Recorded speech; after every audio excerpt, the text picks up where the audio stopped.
Good morning, tribe. So today I'm going to share with you the 5 steps to squash limiting beliefs. Now, the reason why I share on my personal page is because I'm getting a lot more traction, a lot more shares and likes, and that helps me get my message out there. So if you like what I'm saying, then please share and distribute my message out there so that I can help more people. If you're really interested in more videos, then you can jump on my work page, which is Transformations by Kim, and you'll find a lot of different videos there that give you tools and strategies that you can use in everyday life to help you live a life on your terms and to be better in your life. In life, we live according to our values or we grow as a human being, and those two things make us really happy as to who we are. So I'd like you to learn and develop and grow and come on this journey with me. If you're actually in Canberra, then I would like to invite you along to Empowered Eating tonight. It's 7:30 in Mitchell. So if you are in Canberra and want to come along to that class, I can share the worksheet that we've got tonight. It is about squashing those limiting beliefs. And I'd love to have you. So please comment below or PM me and I will organise your attendance. So that's if you're in Canberra. Otherwise, just follow along on the journey and you can always comment or ask questions. I open that space up for you. So why is it that we have to squash our limiting beliefs? Through our childhood, there becomes this certain belief about ourselves that determines how we act in everyday life. And from there, it will stop us from having the life that we want. And we all have those thoughts that I'm not good enough or nobody will like me. There's lots of different limiting beliefs that come up in coaching. So I want you to drill down into one particular today so that you can work through these 5 questions and that way you can get the most out of our videos together. So I'm going to use the analogy with one of my clients where she wanted to stop binge eating. And her limiting belief was, well, I don't know what my life looks like without the binge eating. And that's really important to identify, well, do you actually know what your future looks like without this thought and belief? And this thought and belief actually serves you. There's this false benefit, or in coaching terms, secondary gain from having this belief. For this particular client, having this thought and belief about herself, about the binge eating, and it was her unresourceful way of dealing with things, was it kept her safe. If she was that little bit bigger, then guys aren't going to give her attention. And getting attention had been an issue in the past where she hadn't felt safe and it had led to a situation that she didn't want to be in. So it's really important that you understand why you have this limiting belief. This limiting belief does keep you safe. It may stop you from going full out in your career because that way you don't get judged, and judgment is a big limiting belief that comes up in coaching.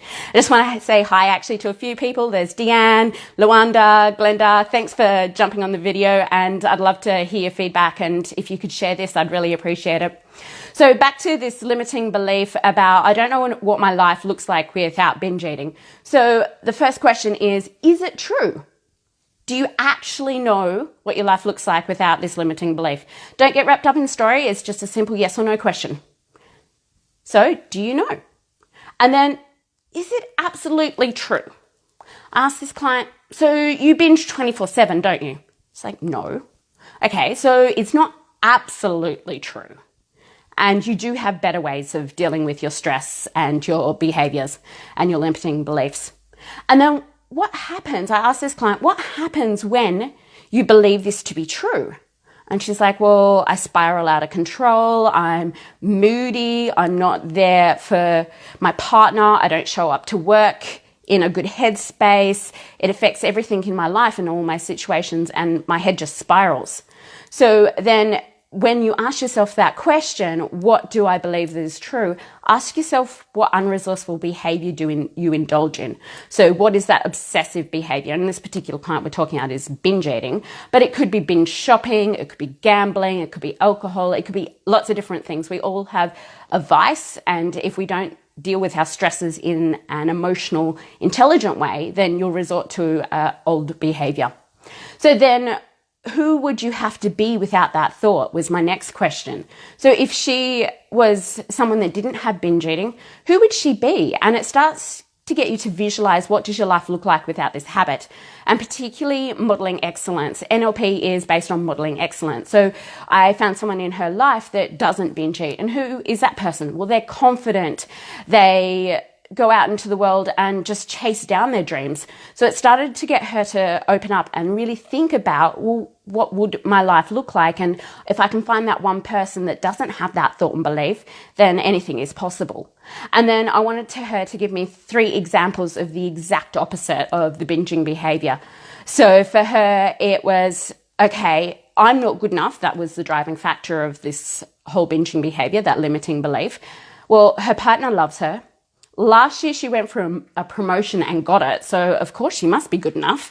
And then I have had an opportunity where I actually trained. I was stressed at work, but then instead of binging, I trained. So that's the opposite behavior. So I want to encourage you to look at, well, where's 3 other examples in your life that are opposite to what you currently do around that limiting belief? So just to recap those again, first question is asking, is it true?